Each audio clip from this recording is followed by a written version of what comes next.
عالم ليلى.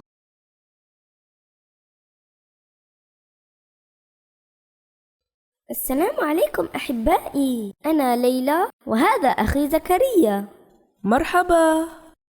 اليوم سوف نتعلم معا طريقة تحضير عصير الفراولة الشهي والصحي.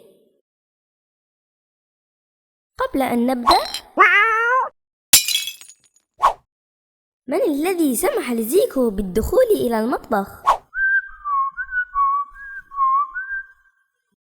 بدون مزيد من الانتظار دعونا نتعرف على المكونات التي نحتاجها اليوم.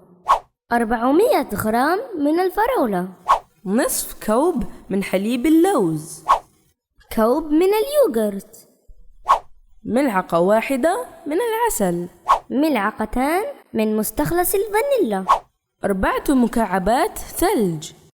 هيا نبدأ التحضير معا. أولا نضع الفراولة داخل الخلاط الكهربائي. نأخذ كوب اليوغورت ونضيفه إلى الخليط، ثم نضيف ملعقة واحدة من العسل. بعدها نضيف نصف كوب من حليب اللوز الشهي والصحي.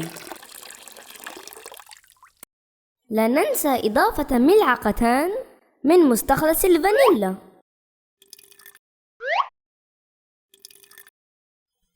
وأخيرا نضيف 4 مكعبات ثلج بهذه الطريقة. قبل استعمال الأجهزة الكهربائية نطلب المساعدة من أمي أو أبي. أبي، هل يمكنك تشغيل الخلاط الكهربائي من فضلك؟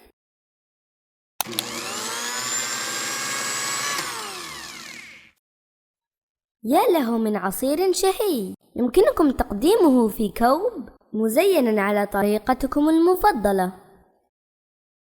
نتمنى أن أعجبتكم وصفة اليوم. نراكم في حلقة قادمة إن شاء الله. مع السلامة.